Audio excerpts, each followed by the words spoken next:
sisters and brothers. Is everyone pumped up? Yeah!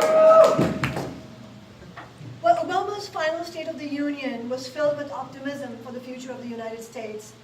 And I share this confidence, but for very different reasons. My confidence is based not on big corporations or the prosperity of Wall Street and its billionaires. It is based instead on the immense potential power of American workers, of the 99%, some of which is right here in this room, to fight for a better society against the billionaire class whose limitless greed threatens our society and our planet. I have hope because of the Black Lives Matter movement, which has broken the silence on systematic racism, mass incarceration, and police brutality. I draw inspiration from the growing movement in Chicago demanding Mayor 1% Rahm Emanuel resign. This mayor, who was previously Obama's chief of staff, has fought viciously over his tenure to do the greatest possible damage to unions and to public education. His cover-up of the brutal police murder of Laquan McDonald further reveals the corruption of the Democratic Party machine that runs Chicago and many other urban centers. What is new is the move of resistance and revolt, especially among young people. I am optimistic because of the courage shown by fast food and low-wage workers striking for $15 minimum wage who are winning in dozens of cities and states, by the tens of thousands of dreamers, young undocumented immigrants who are standing up insisting that this is their country and are demanding full democratic rights, by the incredible groundswell of support for Bernie Sanders and his call for a political revolution against the billionaire class, with an unprecedented 1 million people donating and hundreds of thousands attending rallies in almost every corner of this nation, and by the courageous activists who stood up against the Keystone XL pipeline and won, even when establishment politicians poured scorn on their efforts and sent in the police to arrest them. Under Obama's 2 terms in office, the Wall Street barons who crashed the global economy, who needed to be bailed out and rescued with our money, these same gangsters have not only walked away free, but have taken away the lion's share of the recovery. America's 20 wealthiest people, a group that could fit comfortably in one luxury jet, not that we have been on a luxury jet, now own more wealth than the bottom half of the American population combined, a total of 152 million people. These same billionaires are the ones who bankroll the political establishment of both major parties. Congress isn't regulating Wall Street. It is Wall Street that controls Congress.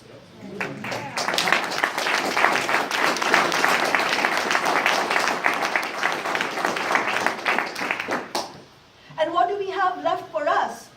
$1 trillion in student debt, poverty, wages, and insecurity, even for those of us who still have decent paying jobs.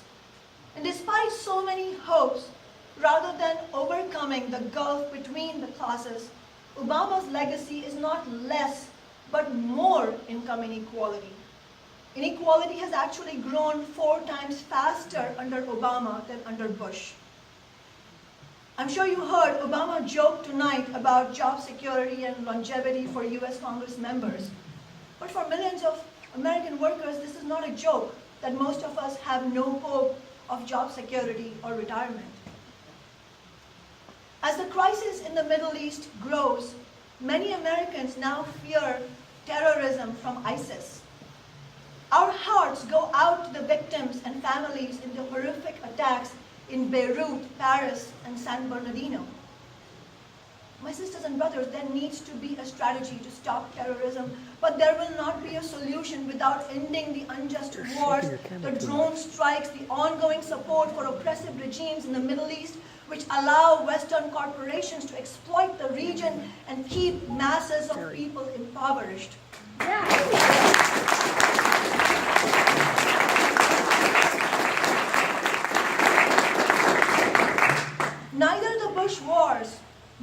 legacy of Guantanamo Bay, nor the US backing of right-wing fundamentalist regimes like the dictatorship in Saudi Arabia were ended by the Obama administration. Bloody US imperialist policies in the Middle East have led to the deaths of millions American, Iraqi, and Afghan working people, and now to the greatest refugee crisis in world history.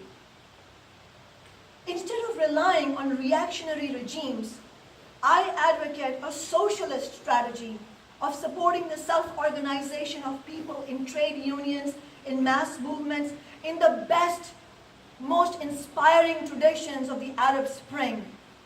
Our real allies are the workers and the poor of the Middle East, whether Muslim, Jewish, Christian, or atheist, who oppose the regime of Saudi Arabia, who oppose dictators like Jordan's king, and who suffer under ISIS as well as under Assad's regime. We need to mobilize against wars and terror and to put international solidarity of the 99% front and center. This past year, the bigotry and arrogance of billionaire Donald Trump has dominated coverage of US presidential race. We must stand up to and organize in the streets against the Republican right wing's racist, sexist, anti-immigrant, and anti-worker agenda. But the question is, what fuels support for this agenda? It arises out of the falling living standards of working people and the growing hatred of the political establishment. And as worker living standards fall, there will inevitably be anger that requires a political outlet. It cannot be stopped on the basis of supporting establishment pro-big business politicians. We need to offer instead a clear alternative to defend the rights of working people, the interests of the 99%. That means we must also oppose Hillary Clinton, warmonger and Walmart candidate for the Democratic Party. Yes.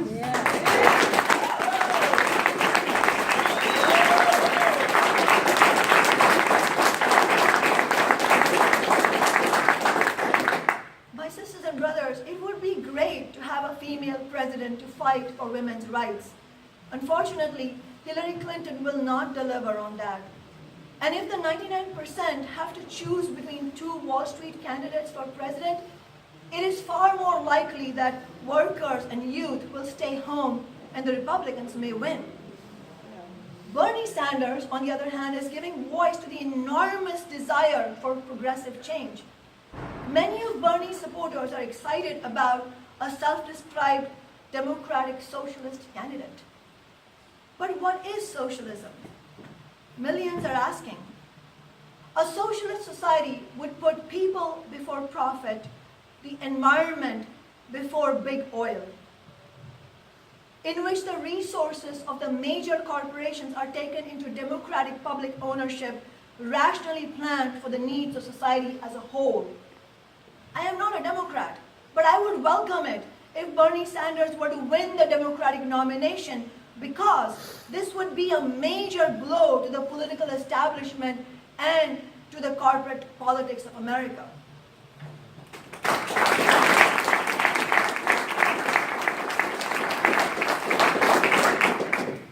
But Sanders will face huge obstacles in the undemocratic Democratic primaries, which are tilted towards Hillary Clinton.